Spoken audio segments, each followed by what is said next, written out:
जय जोहार। गुजरात के राज्यपाल आचार्य देवव्रत जी, यहाँ लोकप्रिय मुख्यमंत्री श्रीमान भूपेंद्र भाई पटेल, गुजरात भारतीय जनता पार्टी के अध्यक्ष जगदीश विश्वकर्मा जी, गुजरात सरकार में मंत्री नरेश भाई पटेल, जयराम भाई गामित, संसद के मेरे पुराने साथी मनसुख भाई वसावा, मंच पर उपस्थित भगवान बिरसा मुंडा के परिवार के सभी सदस्यगण, देश के कोने कोने से इस कार्यक्रम का हिस्सा बन रहे मेरे आदिवासी भाई बहन, अन्य सभी महानुभाव और देश के अनेक कार्यक्रम इस समय चल रहे हैं। अनेक लोग हमारे साथ टेक्नोलॉजी से जुड़े हुए हैं, गवर्नर श्री हैं, मुख्यमंत्री हैं, मंत्री हैं। मैं उनको भी जनजातीय गौरव दिवस की बहुत बहुत शुभकामनाएं देता हूं।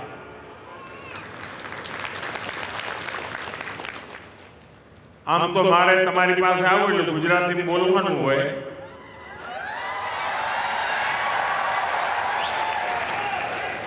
પણ અત્યારે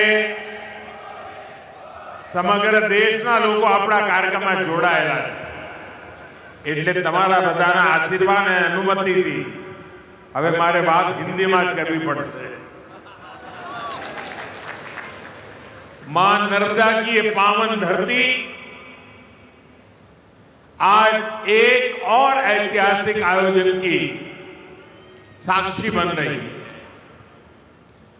अभी 31 अक्टूबर को हमने यहां सरदार पटेल की 150वीं जयंती मनाई। हमारी एकता और विविधता को सेलिब्रेट करने के लिए भारत पर्व शुरू हुआ और आज भगवान बिरसा मुंडा की 150वीं जयंती के इस भव्य आयोजन के साथ हम भारत पर्व की पूर्णता के साक्षी बन रहे हैं। मैं इस पावन अवसर पर भगवान बिरसा मुंडा को प्रणाम करता हूं। आजादी के आंदोलन में गुजरात, राजस्थान, मध्य प्रदेश और पूरे जनजातीय क्षेत्र में आजादी की अलग जगाने वाले गोविंद गुरु का आशीर्वाद भी हम सबके साथ जुड़ा हुआ है। मैं इस मन से गोविंद गुरु को भी प्रणाम करता हूं। अभी कुछ देर पहले मुझे देव मोगरा माता के दर्शन का भी सौभाग्य प्राप्त हुआ।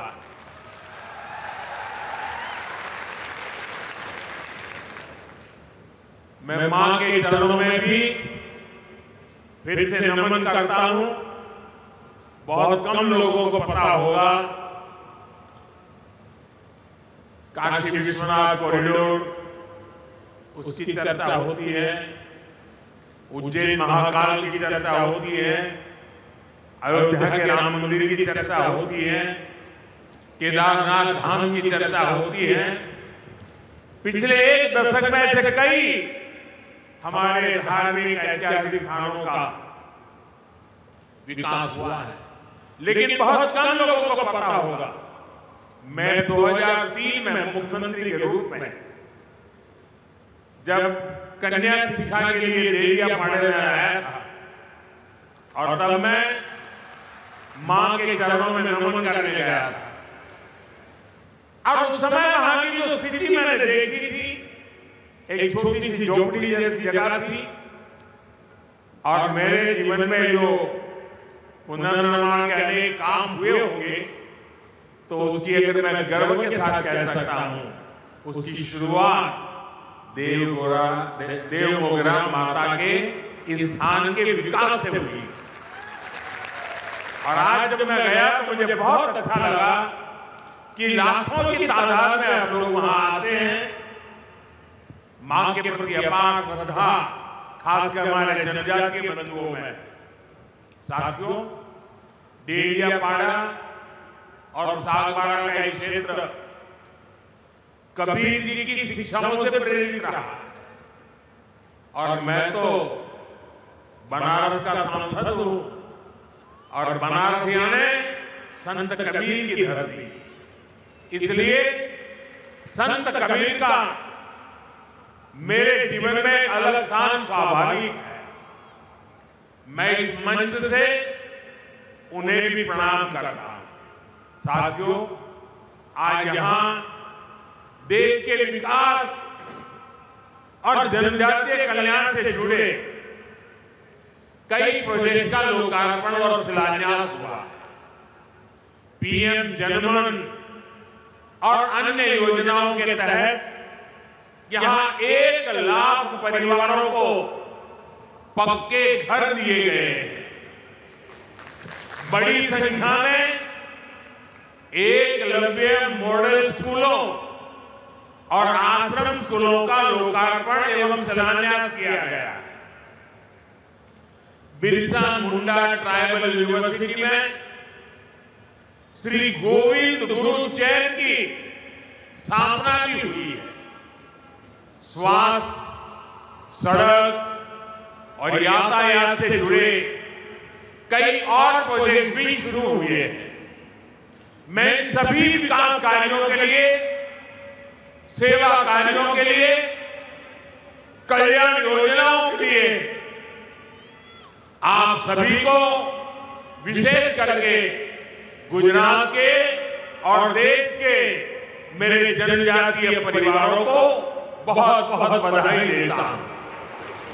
साथियों, 2021 में हमने भगवान बिरसा मुंडा की जयंती को जनजातीय गौरव दिवस के रूप में मनाने की शुरुआत की थी।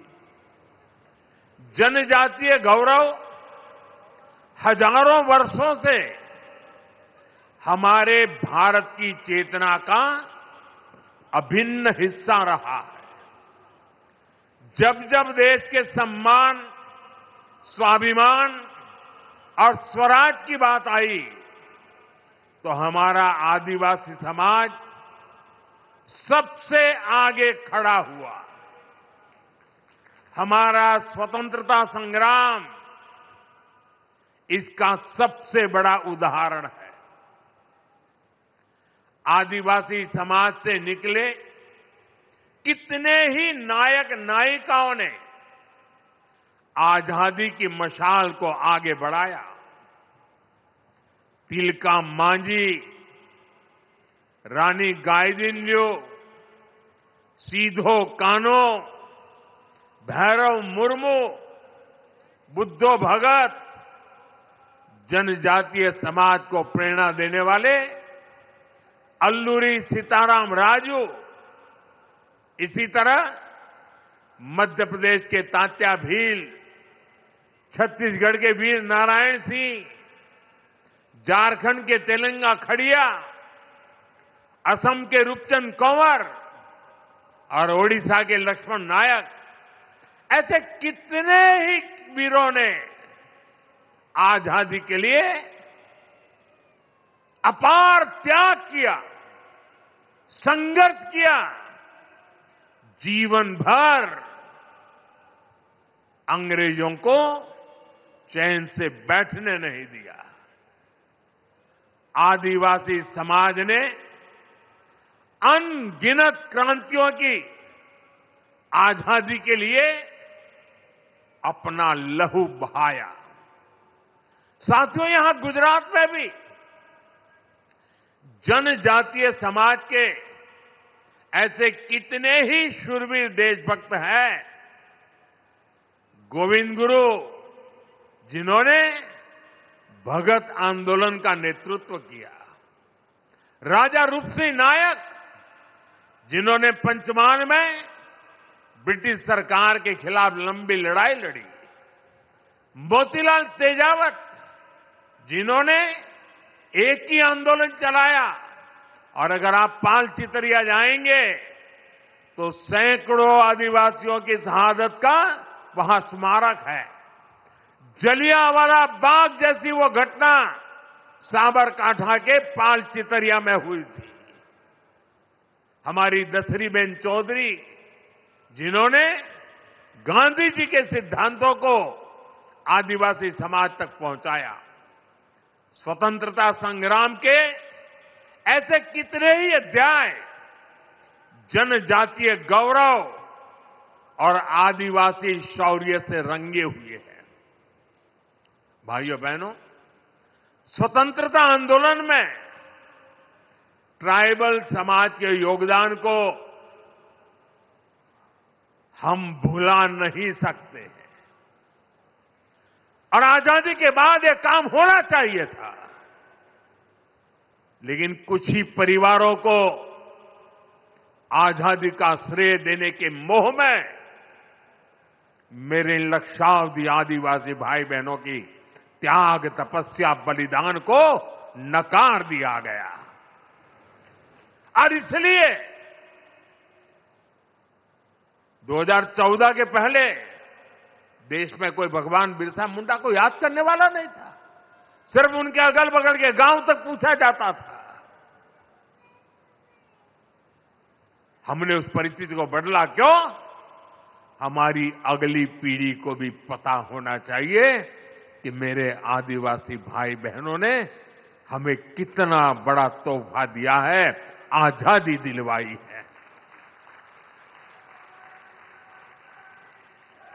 और इसी काम को जिंदा करने के लिए, आने वाली पीढ़ी को स्मरण रहे इसलिए हमने देश में कई ट्राइबल म्यूजियम बनाए जा रहे हैं। यहां गुजरात में भी राजपीपला में ही 25 एकड़ विशाल ट्राइबल म्यूजियम के लिए जमीन पर बहुत बड़ा म्यूजियम आकार ले रहा है। अभी कुछ दिन पहले मैं छत्तीसगढ़ भी गया था। वहां भी मैंने शहीद वीर नारायण सिंह जनजातीय संग्रहालय का लोकार्पण किया था।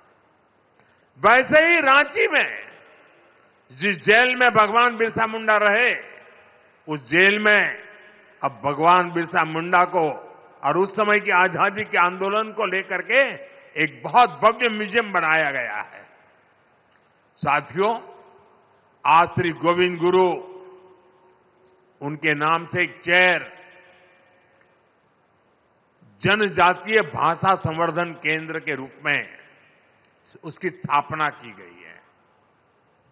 यहां भील, गामित, वसावा, गरासिया, कोंकणी, संथाल, राठवा, नायक, डबला, चौधरी, कोकणा, कुंभी, वर्ली, डोडिया, ऐसी सभी जनजातियों की उनकी बोलियों पर अध्ययन होगा।